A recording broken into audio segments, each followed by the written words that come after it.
नमस्कार दोस्तों आज हम बात करने वाले हैं पद्मावत महाकाव्य के बारे में। दोस्तों, यूजीसी नेट और सेट के एग्ज़ाम में पद्मावत के ऊपर प्रश्न आते हैं। इसके साथ ही दोस्तों बीए और एमए के लेवल में भी पद्मावत के ऊपर काफ़ी प्रश्न पूछे जाते हैं। तो यह टॉपिक एमए और नेट सेट दोनों के लिए काफ़ी महत्वपूर्ण है। तो आइए दोस्तों शुरू करते हैं। उससे पहले अगर आप हमारे चैनल पर नए हैं तो हमारे चैनल को सब्सक्राइब कर लीजिए ताकि जब हम नया वीडियो बनाएं तो उसका नोटिफिकेशन आप तक पहुंच सके। पद्मावत की महाकाव्यात्मकता अथवा पद्मावत में महाकाव्य का स्वरूप। दोस्तों, पद्मावत मलिक मोहम्मद जायसी का एक महाकाव्य है जो कि 1540 ईस्वी में लिखा गया था। तो आइए हम देखते हैं कि पद्मावत में महाकाव्य के जो तत्व हैं वह किस पैमाने पे देखने को मिलते हैं। क्या पद्मावत को हम महाकाव्य कह सकते हैं या नहीं?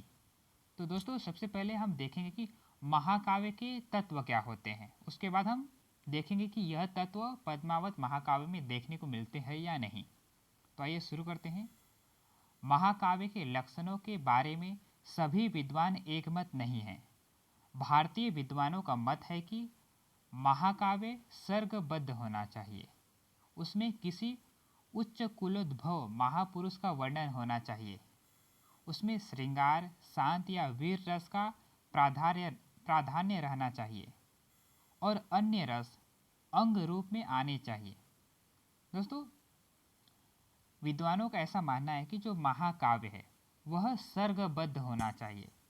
आप लोगों ने देखा होगा कि जो महाकाव्य होते हैं वह सर्गों में, अध्यायों में बटे हुए होते हैं। जैसे कि हम पद्मावत की बात करते हैं तो पद्मावत में 57 सर्ग या 57 खंड माने गए हैं। उसी प्रकार हम कामायनी की बात करते हैं तो कामायनी 15 सर्ग है, ऐसा कहा जाता है। तो महाकाव्य है जो वे सर्गबद्ध होने चाहिए, यानी कि सर्गों में विभाजित होने चाहिए।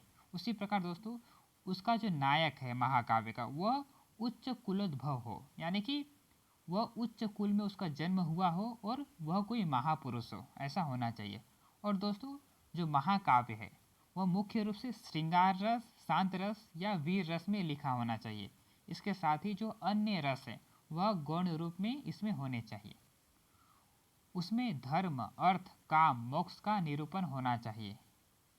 तो महाकाव्य लिखने का उद्देश्य क्या होना चाहिए?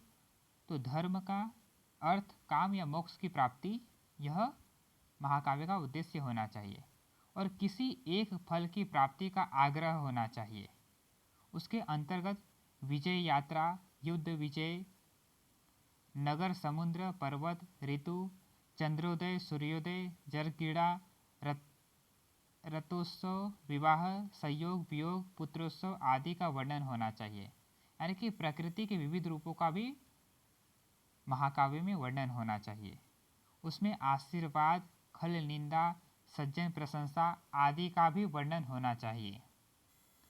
उसके छंद श्रव्य और हतवृत्तादि दोषों से रहित होना चाहिए और प्रत्येक सर्ग में एक छंद और सर्गांत में छंद बदल जाना चाहिए। यानी कि प्रत्येक सर्ग में एक छंद होना चाहिए और सर्ग का अंत होते होते छंद बदल जाना चाहिए।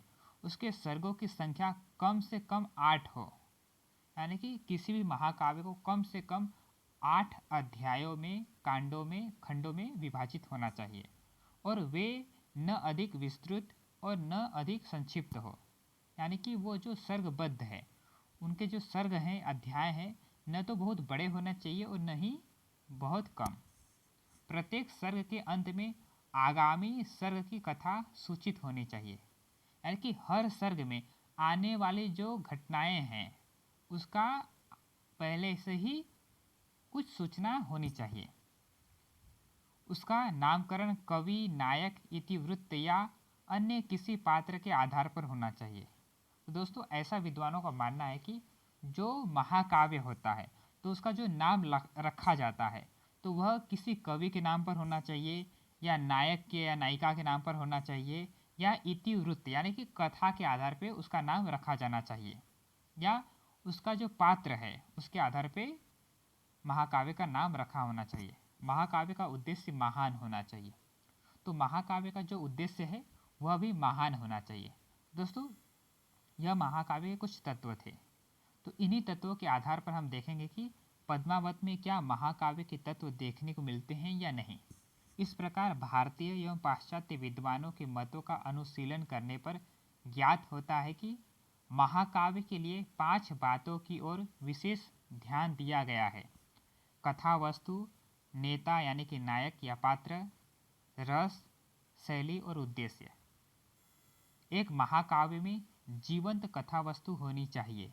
उसका नेता अर्थात नायक उदात्त गुण संपन्न महापुरुष होना चाहिए।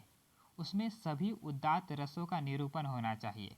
उसकी शैली उत्तम एवं गरिमामयी होनी चाहिए और उसमें महान उद्देश्य का निरूपण होना चाहिए।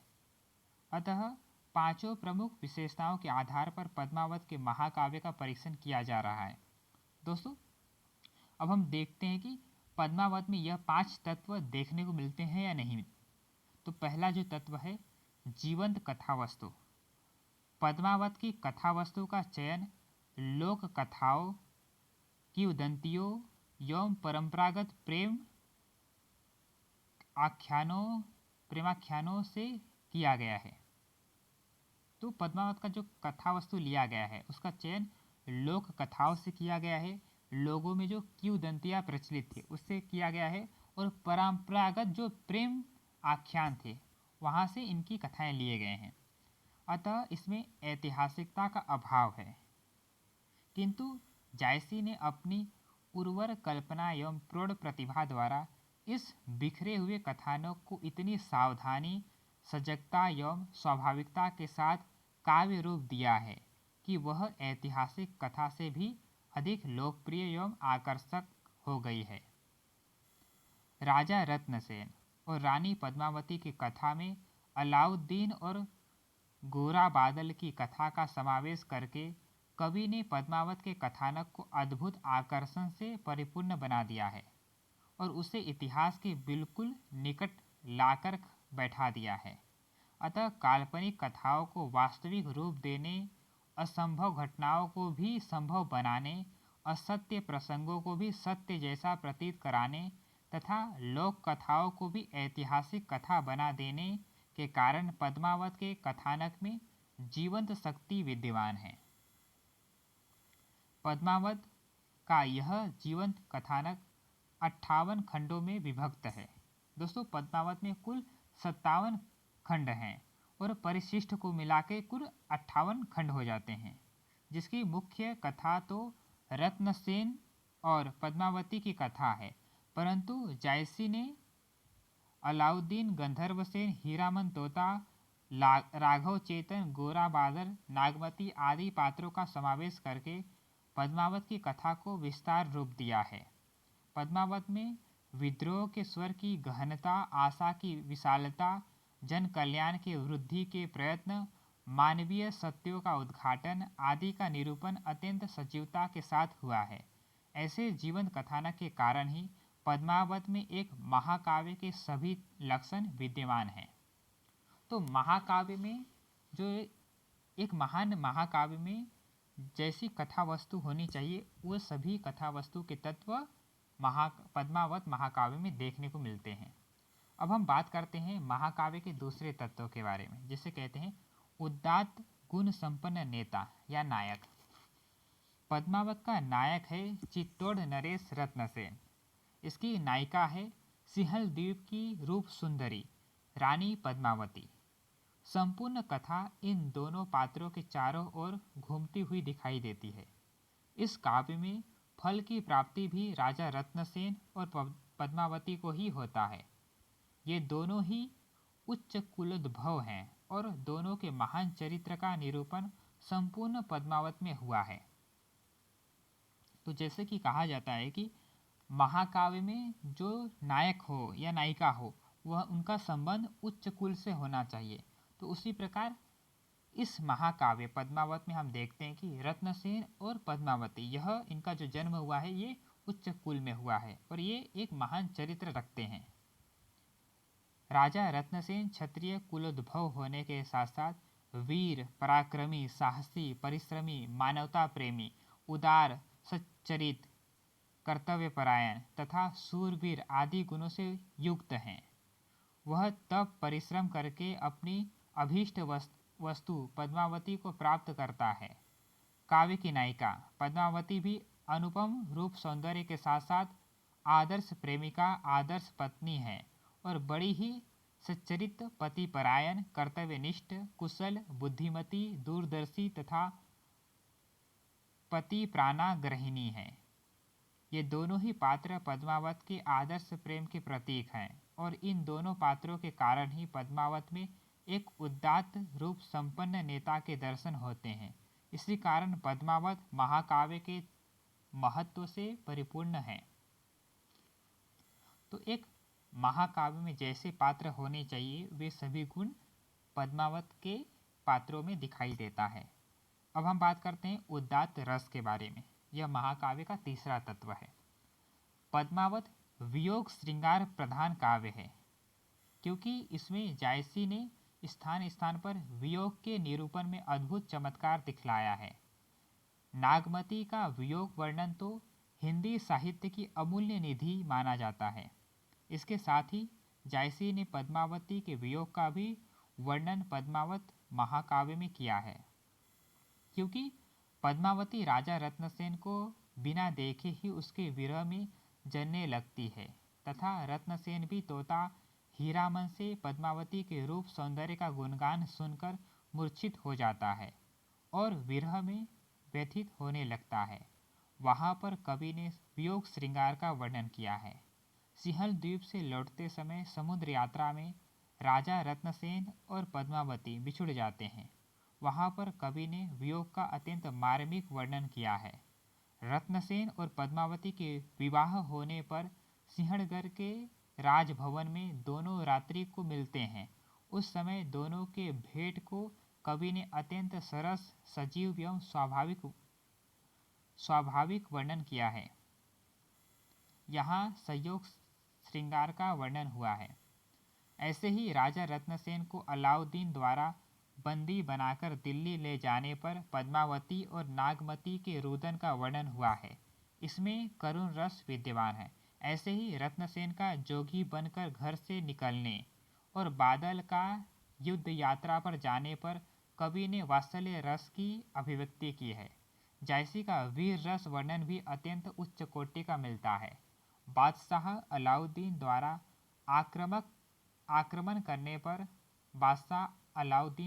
आक्रमण करने पर युद्ध की तैयारी को दर्शाया गया है कि बादशाह ने सभी और अपने फरमान भेज दिए। युद्ध के नगाड़े बजने लगे जिसे सुनकर इंद्र डर गया, मेरु डगमगा गया और शेषनाग अंगड़ाई लेने लगा। इस वर्णन में वीर रस दिखाई देता है। इसके साथ ही बादशाह की सेना और चित्तौड़ की सेना के मध्य होने वाले युद्ध में वीर रस का चित्रण किया है।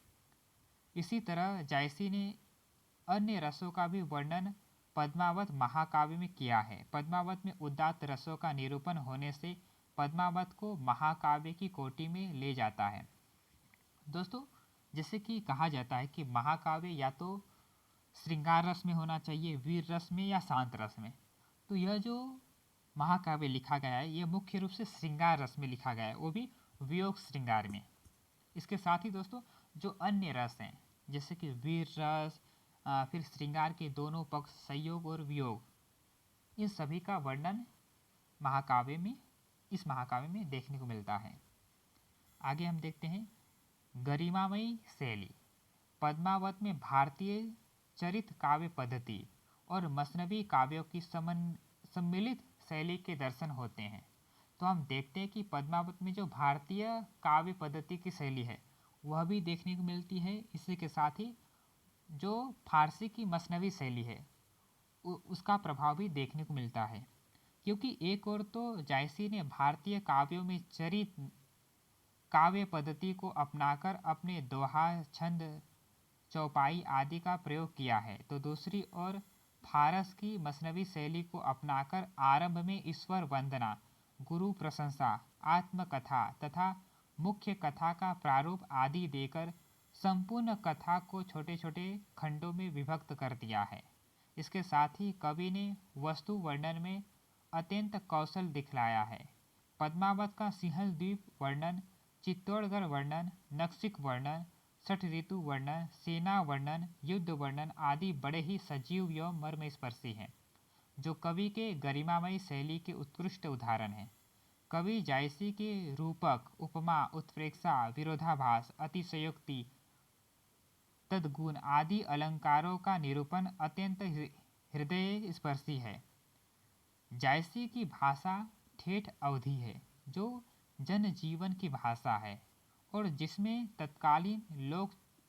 तत्कालीन बोलचाल की अवधी भाषा का जीवंत रूप विद्यमान है।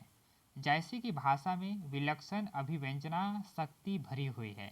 जायसी ने दोहा चौपाई की प्राचीन भारतीय कड़बक पद्धति को अपनाया है, जिसका प्रयोग अपभ्रंश काव्यों में मिलता है। दोस्तों, अंतिम जो पॉइंट है वह है महान उद्देश्य। तो पद्मावत का उद्देश्य है राजा रत्नसेन और रानी पद्मावती का चिर मिलन, अर्थात आत्मा और परमात्मा का एकीकरण। सूफी सिद्धांतों के अनुसार जब तक जीवात्मा और परमात्मा शराब और पानी की तरह नहीं घुल मिल जाते, जब तक जीवात्मा और परमात्मा शराब और पानी की तरह घुल मिल नहीं जाते, तब तक पूर्ण अद्वैत की सिद्धि नहीं होती। साधक या जीवात्मा को तो परमात्मा में इस तरह विलीन हो जाना चाहिए जैसे बूंद समुद्र में मिलकर एक हो जाती है। यहाँ जीवात्मा रूप रत्नसेन तथा परमात्मा रूप पद्मावती का है। तो यहाँ पर जीवात्मा के रूप में रत्नसेन को दिखाया गया है और परमात्मा के रूप में पद्मावती को।